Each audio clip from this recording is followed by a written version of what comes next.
اقرأ باسم ربك الذي خلق أعوذ بالله من الشيطان الرجيم بسم الله الرحمن الرحيم رب اشرح لي صدري ويسر لي أمري واحلل عقدة من লিসানি ইয়াফকাহু কওলি।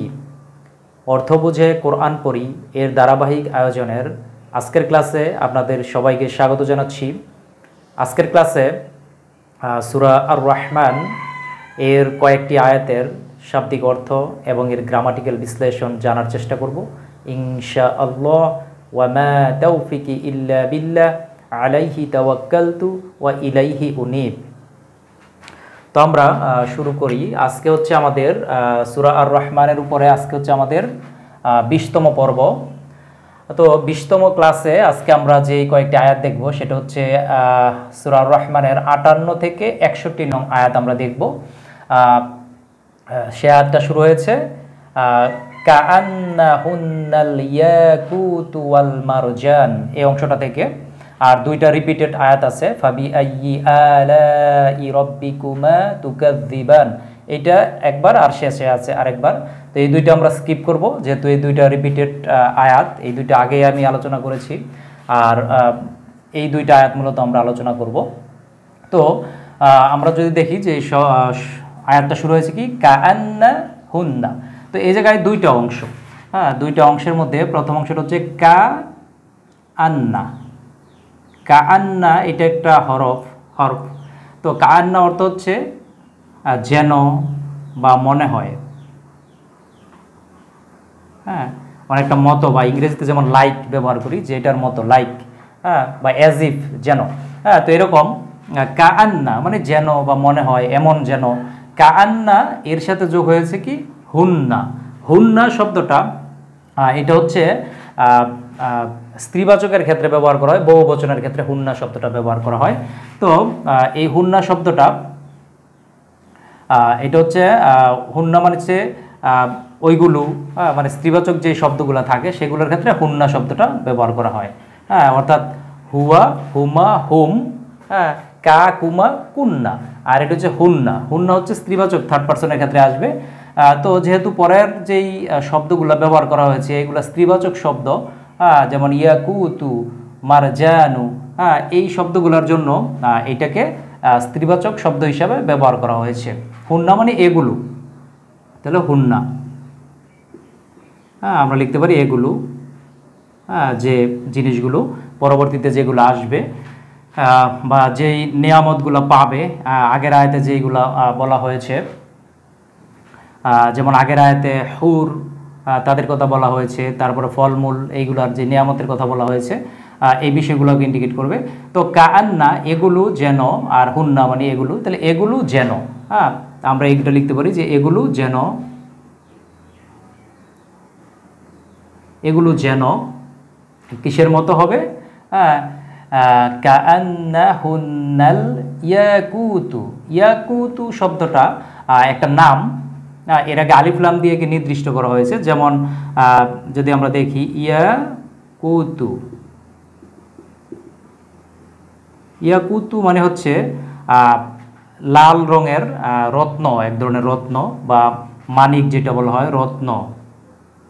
এটা হচ্ছে লাল রঙের যেটা থাকে, লাল রঙের রত্ন বা মানিক যেটা আমরা বলি, অত্যন্ত দামি জিনিস যেগুলো, মানিক, রতন বা রত্ন যেটা আমরা বলি। আর এর পূর্বে কি করা হয়েছে, এর পূর্বে আলিফ লাম যোগ করা হয়েছে। তাহলে এই জন্য কাআন্নাহুন্নাল ইয়াকুতু, তাহলে মানিক বা রতন যেটা আমরা বলতে পারি, মানিক বা রতন, মানিক, রতন বা রত্ন যেটা আমরা বলি। তাহলে এগুলো দেখতে, অর্থাৎ আগের যে আয়াতের সাথে এটা অবশ্যই রিলেটেড। আগের আয়াতে যে নিয়ামতের কথা বলা হয়েছে, যে জিনিসগুলো বিষয়ে বলা হয়েছে, সেগুলো দেখতে হবে কেমন হবে, কাআন্নাহুন্নাল এগুলো যেন ইয়াকুতু, মানিক, রতন, লাল রত্ন বা রতন।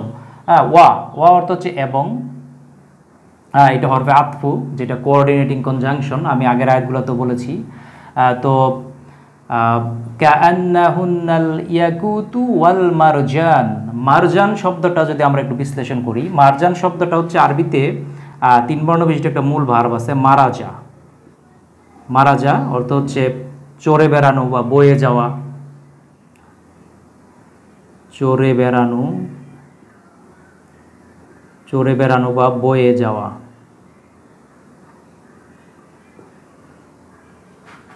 তাহলে মারাজা, তো এই ফেলটা এটা হচ্ছে 3 বর্ণ বিশিষ্ট মূল ভার্ব। তো এর যদি আমরা একটা ইসেম হচ্ছে এই মারজান শব্দটা, মারজানুন, মারজানুন দুইটা পেশ শেষে। মারজানুন মানে হচ্ছে প্রবাল, যেটা চড়ে বেলায়, প্রবাল, যেমন প্রবাল দ্বীপ, প্রবাল দিয়ে যে ইয়া হয়, বা এটাকে বলা হয় ছোট মুক্তা। মুক্তার মধ্যে যেগুলো ছোট ছোট এগুলাকে বলা হয় এটা মারজান, আর ছোট মুক্তা বা প্রবাল। তো মারজানুন এটা, এর পূর্বে কি করা হয়েছে, আলিফ লাম যোগ করা হয়েছে। তো আমরা জানি যে আলিফ লাম হচ্ছে এটা ডেফিনিট করে, কোনো একটা নাকিরাত ইসেমকে এটা মারিফাত করে, ডেফিনিট করে, ইনডেফিনিট একটা নাউনকে ডেফিনিট করে। তো মারজানুন শেষে দুইটা পেশ ছিল, এর পূর্বে আলিফ লাম যোগ করার কারণে কিন্তু তখন একটা পেশ কমে যাবে, একটা পেশ হবে, যেহেতু আলিফ লাম যুক্ত কোনো ইসেম তানউইন গ্রহণ করে না। তো এই জায়গায় আমরা তাই দেখতে পাচ্ছি যে মারজানু এটা আছে, আর আমরা যেহেতু ওয়াকফ করি এই জায়গায়, তাহলে আমরা মারজান এটা আমরা পড়ি। তাহলে মারজান মানে হচ্ছে প্রবাল বা ছোট মুক্তা, আমরা মুক্তা লিখলাম এই জায়গায়, মুক্তা। তাহলে অর্থটা কি দাঁড়াচ্ছে, কাআন্নাহুন্নাল ইয়াকুতু ওয়াল মারজান। এগুলো দেখতে মনে হবে যেমন মানিক, লাল মানিক, রত্ন, অথবা প্রবাল মুক্তার মতো, এটা আসবে। তারপরে ফাবি আইয়ি আলাই রাব্বিকুমা তুকাযযিবান, এটা রিপিটেড আয়াত, এটা আমরা স্কিপ করলাম। তো তারপরে আমরা যাই, তারপরের আয়াতটা হচ্ছে হাল জাযাউল ইহসানি ইল্লাল ইহসান, এটা আমরা আলোচনা করব। তো হাল এটা দ্বারা হচ্ছে ইংরেজিতে যেমন হোয়াট দিয়ে প্রশ্ন করা হয় কি, তো আরবিতে হচ্ছে হাল। হাল হচ্ছে এটা প্রশ্ন করা বোঝানোর জন্য, কোনো প্রশ্নবোধক বাক্যের শুরুতে হাল ব্যবহার করা হয়। তাহলে হাল কি, এটা আসলো।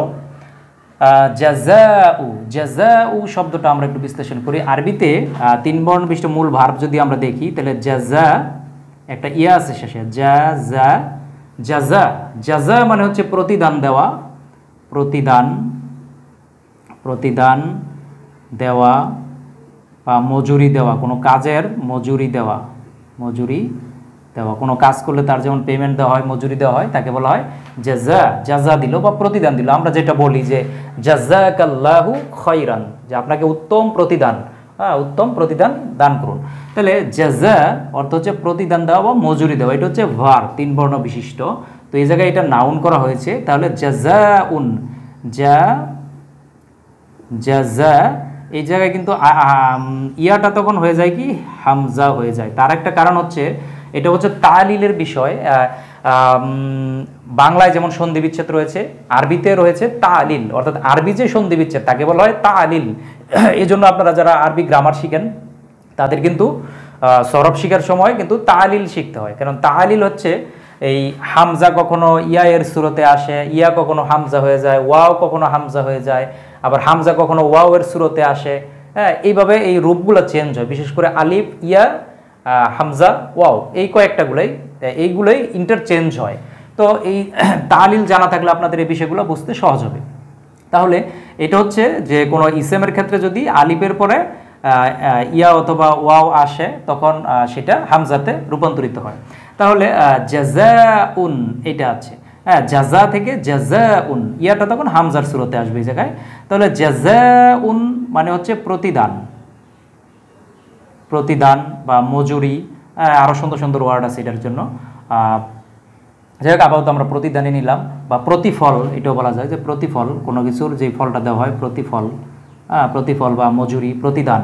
তাহলে জাযাউন এটা দুইটা পেশ ছিল, এটাতে নর্মাল ডিফল্টভাবে যে ইসেমগুলো থাকে সেগুলো দুইটা পেশ যুক্ত থাকে। তো এই জায়গায় আমরা দেখতে পাচ্ছি যে এই জায়গায় কিন্তু একটা পেশ, তার কারণ হচ্ছে আবার এটাতে কিন্তু আগে আলিফ লামও যুক্ত নেই। যেমন এটার ক্ষেত্রে আমি বলেছি যে মারজান এর পূর্বে আলিফ লাম আছে, আলিফ লাম থাকলে যেহেতু তানউইন যুক্ত ইসেম আলিফ লাম যুক্ত ইসেম তানউইন গ্রহণ করে না, সেজন্য এটাতে একটা পেশ কমে গিয়েছিল। কিন্তু এই জায়গায় কিন্তু আলিফ লামও নেই, হ্যাঁ আলিফ লাম নেই, তারপরেও কিন্তু দুইটা পেশ নাই। সাধারণত আলিফ লাম না থাকলে ইসেমের শেষে দুইটা পেশ থাকে, তো এই জায়গায় দুইটা পেশ নাই, একটা পেশ। তার কারণ হচ্ছে তখন আমাদের রিলেট করতে হবে পরের শব্দের সাথে এর কি সম্পর্ক, হ্যাঁ পরের শব্দের সাথে এর কি সম্পর্ক। তো এখন এই জাযাউন এটা একটা ইসেম, আল ইহসানি এটা একটা ইসেম, কিন্তু এটার শেষে দেখেন কাসরা বা জের দেওয়া আছে শেষে। তো শেষে দুইটা ইসেম যদি পাশাপাশি বসে, তখন যদি নাকিরাতের পরে মারিফা হয়, এটা একটা সূত্র, যারা আরবি গ্রামার জানেন একটু ভালোভাবে জানেন, বা বিশেষ করে যারা তারকিব জানেন, তারকিবটা হচ্ছে আরবি যে কোনো বাক্যের অর্থ করতে গেলে অবশ্যই আপনাকে তারকিব জানতে হবে। তারকিব না জানলে আপনি আরবিকে অনুবাদ করতে পারবেন না। তো এই জাযা আর এই জায়গায় ইহসান আমরা যদি দেখি যে এটা হচ্ছে নাকিরাত মানে অনির্দিষ্ট, আর এটা হচ্ছে মারিফাত মানে নির্দিষ্ট, এর পূর্বে আলিফ লাম আছে। তো নাকিরাতের পরে যদি মারিফাত থাকে তখন কি হয়, তখন মুদাফ মুদাফ ইলাইহির তারকিব হয়, মুদাফ ইলাইহি। তো প্রথমটা হয় মুদাফ আর দ্বিতীয়টা হয় মুদাফ ইলাইহি। তাহলে এই জায়গায় জাযাউ এটা হচ্ছে মুদাফ, আর আল ইহসানি এটা হচ্ছে মুদাফ ইলাইহি। আমরা জানি যে মুদাফটা কখনো তানউইন গ্রহণ করে না, মুদাফটা সব সময় তানউইন মুক্ত থাকে, অর্থাৎ দুই জবর দুই জের দুই পেশ কখনো নেবে না। আর যেটা মুদাফ ইলাইহি ডেফিনিট হয়, এটা মারিফাত হয় এবং শেষে কাসরা থাকে, একটি এবং শেষে একটি কাসরা বা জের থাকে। এটা হচ্ছে চিনার একটা সহজ উপায়, শেষে একটা জের থাকে। হ্যাঁ যেমন আমরা বলি যে বাইতুল্লাহি আল্লাহর ঘর, এই জায়গায় হির শেষে কিন্তু কাসরা বসে থাকবে। রাসূলুল্লাহি হি এর শেষে কাসরা থাকবে। হ্যাঁ তো এইভাবে আর কি। তো পসেসিভ কেস অনেকটা, এটা থাকবে পসেসিভ কেসে, বা একে বলা হয় মাজরুর, এটা মাজরুর ফরম্যাটে থাকে। তো জাযা এটা হচ্ছে তখন প্রতিদান। আর আল ইহসান এই শব্দটা আগে আমরা একটু বিশ্লেষণ করি, আর বাকিটা গ্রামাটিক্যালি তো আমি বললাম। আরবিতে তিন বর্ণ বিশিষ্ট একটি মূল ভার্ব হচ্ছে হাসুনা। হাসুনা মানে সুন্দর হওয়া, উত্তম হওয়া, সুন্দর হওয়া, হ্যাঁ বা উত্তম হওয়া, হ্যাঁ এটা থেকে হাসান সুন্দর। তো বা এই যে কোরআন মাজিদে ব্যবহার করা হয় যে আল আসমাউল হুসনা সুন্দর নামসমূহ, এই শব্দটা কিন্তু এই হাসুনা থেকেই আসছে। তো এটা হচ্ছে তিন বর্ণ বিশিষ্ট মূল ভার্ব হাসুনা সুন্দর হওয়া বা উত্তম হওয়া। তো এটা হচ্ছে তিন বর্ণ বিশিষ্ট মূল ভার্ব। তা আমরা জানি যে আরবি ক্রিয়াগুলার আগে পরে সাফিক্স প্রিফিক্স করে আমরা নতুন নতুন ক্রিয়া তৈরি করতে পারি। আগের ক্লাসগুলোতে আমি এগুলো আলোচনা করেছি, আপনারা জানেন। তো আমরা যদি এটা হচ্ছে হাসুনা ইয়াহসুনু, এটা হচ্ছে কারুমা ইয়াক্রুমু যে বাপ থেকে আসছে। তো আমরা যদি একে ইফ আল বাপ থেকে ধরি, ইফ আল বাপ থেকে ধরলে আগে একটা হামজা চলে আসে, আপনারা জানেন যারা সরব জানেন। তাহলে আহসানু, তখন ভার্বটা হবে কি আহসানু। তাহলে আহসানু এটা আরেকটা ভার্ব, চার বর্ণ বিশিষ্ট তখন মূল ভার্ব হয়ে যাবে। ইফ আল বাপ থেকে আসলে আহসানু অর্থ হচ্ছে সুন্দর করা বা উত্তম করা, হ্যাঁ সৎ কাজ করা, এই জিনিসগুলো আসবে।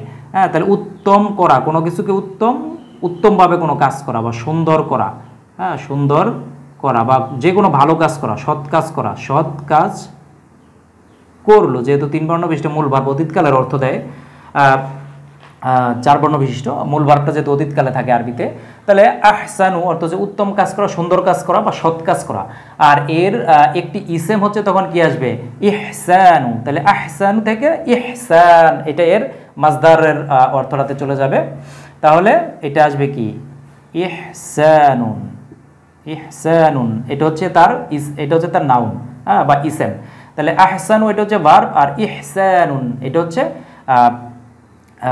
তার নাউন। তাহলে এটা কি উত্তম কাজ বা উত্তম কোনো কিছু, হ্যাঁ উত্তম কাজ, হ্যাঁ বা উত্তম কোনো জিনিস, হ্যাঁ যা আসে উত্তম যে কোনো কিছু বা ভালো যে কোনো কিছু আসবে।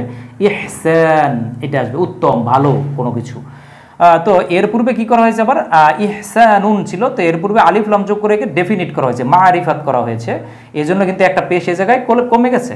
আর এই জায়গায় যখন আলিফ লাম যোগ করা হয়, যেহেতু আগে আলিফ আছে এই জন্য কিন্তু রূপটা একটু চেঞ্জ হয়ে গেছে, লাম আলিফ হয়ে গেছে এই জায়গায়। তো আল ইহসানু মানে উত্তম কোনো কিছু। আর এটা আগে তো বললাম যে কেন কাসরা হয়েছিল, যেহেতু এটা মুদাফ আর এটা মুদাফ ইলাহি। তো মুদাফ ইলাহিটা সবসময় কাসরা যুক্ত থাকে, সেজন্য কাসরা আসছে এবং এর অর্থের সাথে রবা এর থাকবে। তাহলে এটা অর্থ কি আসবে, তাহলে উত্তম বা সুন্দর, কল্যাণ এগুলো আসবে। তাহলে হাল জাযাউল ইহসানি, তাহলে উত্তমের প্রতিদান বা সুন্দরের প্রতিদান। হ্যাঁ, যেহেতু ইহসান মানে উত্তম বা সুন্দর, সুন্দর সুন্দর, তাহলে অর্থটা কি দাঁড়াচ্ছে? এটার সাথে র বা এর যুক্ত থাকবে, যেহেতু শেষে জের আছে, কাসরা আছে। তাহলে হাল মানে কি, প্রশ্ন, হাল জাযাউল ইহসানি, উত্তমের পুরস্কার কি? হ্যাঁ, উত্তমের পুরস্কার কি বা উত্তম কাজের পুরস্কার কি, সুন্দর কাজের পুরস্কার কি, প্রশ্ন আসবে।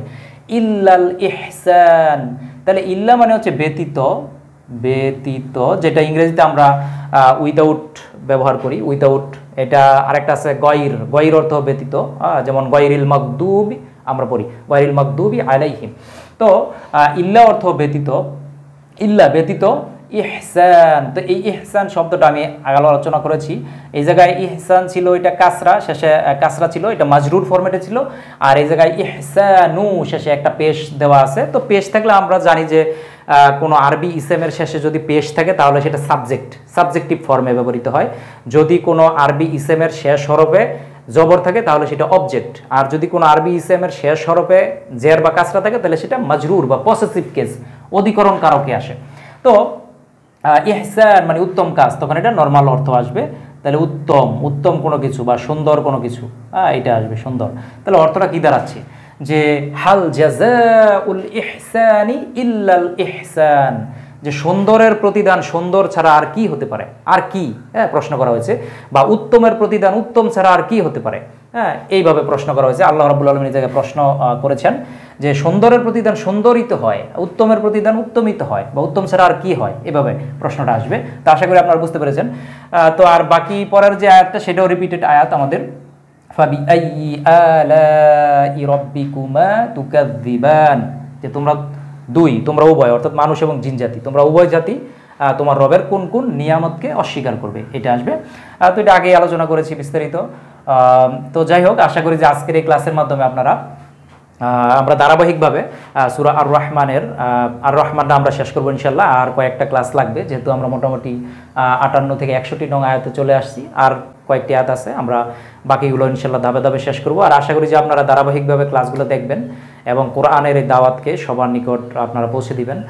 তো ধন্যবাদ সবাইকে। আসসালামু আলাইকুম ওয়া রাহমাতুল্লাহি ওয়া বারাকাতুহু।